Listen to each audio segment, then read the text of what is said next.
Hey guys, welcome to my channel.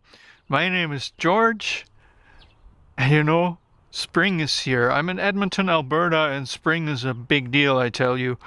So, I need my bicycle to be in top shape I want to go on tours this summer. I want to do something more than just going to town and back and forth and stuff. So, I thought I would start by overhauling the drivetrain. My Freewheel that I had from last year, it was put together out of a new Freewheel that has from I think 11 or 14 to 28 teeth. Now, because I like to have a smaller gear for climbing if I put luggage on my bike, so I used part of the old Freewheel with the 34 teeth granny gear, and that worked. It's only a 6-speed, which I actually kind of prefer. Like, you let me know in the comments, like, why do you need 7 or 8 speeds in the back? I can deal with a fair jump, but if the jump is so small that I could barely feel the difference, I mean, why bother shifting? Why would I care? Maybe I'm wrong. Anyways, this one, I have no choice. This one has 8 speeds, brand new. And I want to just make sure right now that this actually fits on the wheel that I got, because this wheel, I've bought it years ago at some flea market, along with another one that's already on my bike. It's got a quick release axle, which is good because the one in the front does have it too. And the old one I have in the back, it's just, 2 nuts. I don't mind the 2 nuts. It's actually better if you don't want your wheel stolen. But so I'll have both of them the same. It's going to be easier to handle if I ever need to take off the wheels. Don't need a wrench anymore for that when I go on rides. But anyways, now I got 8 speed in the back. This is from Amazon. I can't even pronounce the name of the company. Landsranner? Doesn't matter. Anyways, this was only 23 something Canadian dollars. I'm an Amazon affiliate, so if you need one, I'll leave you a link in the description. You can order yours. Now, why didn't I order a Shimano? Well, I could have got a 7-speed from Shimano, and it looked almost exactly like the old one that I have on there, which is, by the way, a Freewheel, not a cassette. I have to change it because different wheel. This, it has good reviews. It looks good. It looks good quality, and it costs less. Money is tight, guys, so I'm going to try this one. All right, step 1. Can I line this up and put it on there the way that it's supposed to go? And I believe that it's pretty much standardized. I just have to find where is the narrow part, and I think I got it. There's one spline that is narrow. See, it's already on, and I can tell that if I put the rest of it on there, it'll be fine too. But this looks good. I mean, it looks like quality stuff. Correct me if I'm mistaken. All right, gotta find the right part here. Come on, yeah, there we go. Once again, there's one spot where the spline is narrow. Right here. Perfect. And now it just screws on. Locks it in place. I got it. Now, once again, I don't really think I need the 8-speed, but it is what it is. Embrace the more shifting, I guess.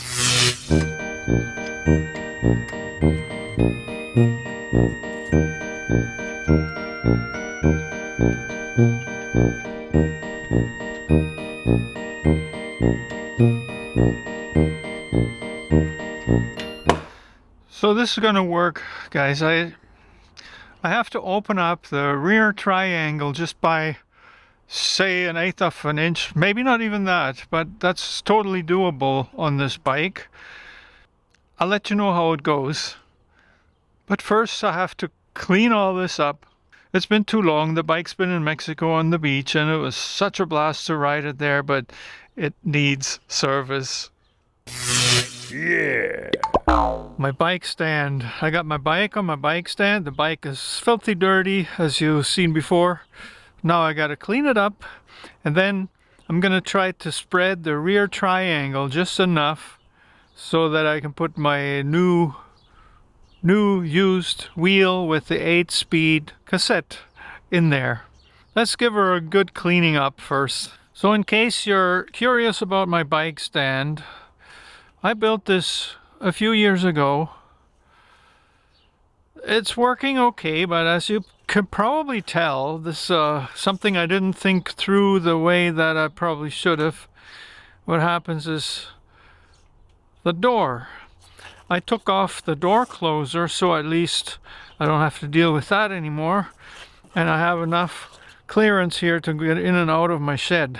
Yeah, it's just a wooden bike stand. It's not the most solid or anything, but it has served me well. What I use to clean up the bike is soapy water and a sponge.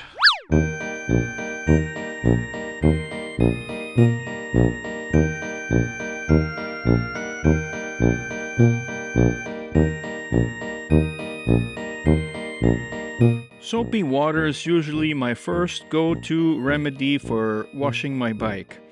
It's not the most harsh or not the most aggressive detergent, but in most cases it takes care of the problem. When it comes to the drivetrain, sometimes it's good to have something like WD-40, a mild solvent, or whatever.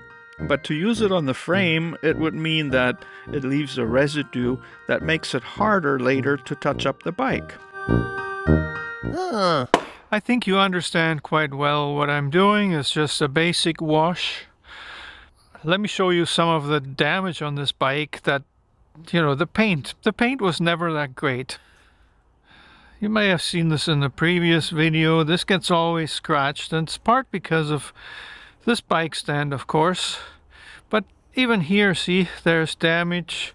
This I have a chainstay protector just because sometimes what happens is the chain hits here when the derailleur, for some reason, you know, it doesn't. Maybe I was too lazy adjusting it, but there is a chance of this coming off. Or it's also a chance of the chain being pulled in a weird way and then it ends up down there. The other chainstay, and here the bottom bracket shell, you can see it's rusty, and it's been getting worse because of the winter and the riding on the beach. I'm seriously thinking of getting this bike powder coated.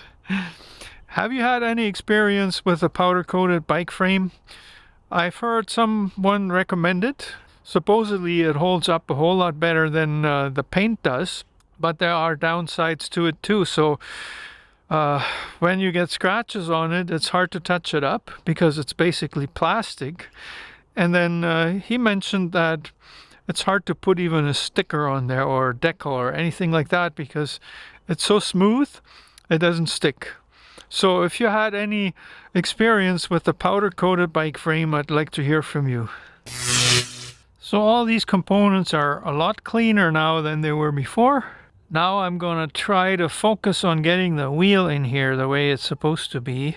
Even though the temperature is in the double digits Celsius here, I'm still working on ice and it's getting me cold feet, believe it or not. But what I'm trying to do now is just spread the rear triangle enough to get that wheel in there, and then I'll worry about the rest. I might even leave the old chain on for now just to try it. You know, I ordered 2 chains, one for Barb's bike, one for mine, on Amazon, and they were supposed to arrive today. And what arrived today was this Freewheel, or this, I call it Freewheel. It's not a Freewheel, it's a cassette. That came on time. Now those chains, they've been postponed to like next week. I'll probably just leave the old chain on, at least I can ride the bike like that. And it's not really worn to the extreme, which is good.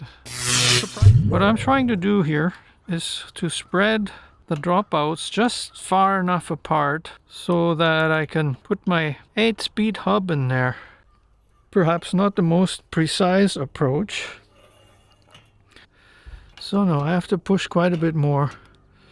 Yeah, like that is for sure. Alright, well, you get the drift, you get the idea. Here's another awkward attempt. I was just looking for something that would slowly spread the dropouts apart. But this subtle method just wouldn't cut it, as you'll see. Now I don't know if this one is gonna work, if it stretched it far enough. We'll find out. Okay, just to explain to you what I'm up against. See, this is all the way back this way, the nut. So it fits snugly into this dropout.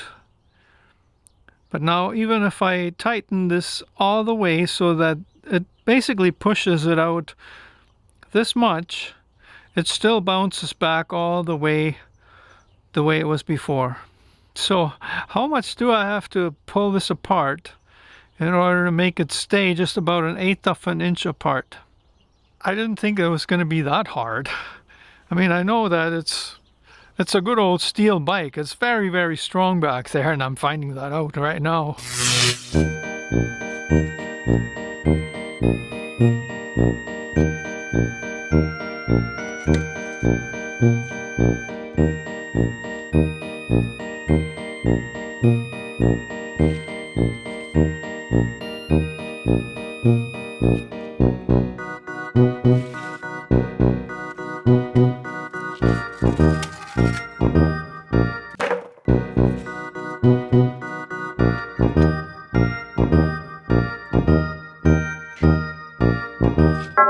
I spread it enough apart. Using the threads, it just wouldn't work. It's just too much. You know, you have to pull it with some more force. But with the 2x6s, even though it feels like I don't have enough force for that, good pull and it's bang on.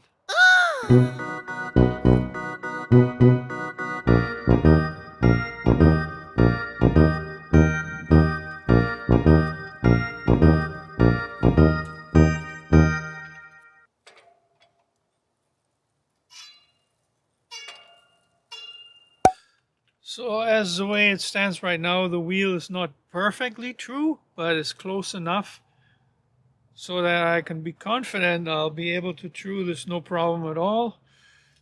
I'm calling it a day, guys. Leave me a comment. What do you think about my spring bicycle maintenance so far? I was dreaming in my head that I was going to ride this thing tonight, but you know, getting cold feet here standing on ice, and yeah, I'm just going to call it a day. But I'll be back out here tomorrow and maybe going to ride this thing. Now I don't have the chain for it yet, but oh well. Maybe the old one will do, right? For a couple of rides. Thanks for watching. I'll see you in the next video.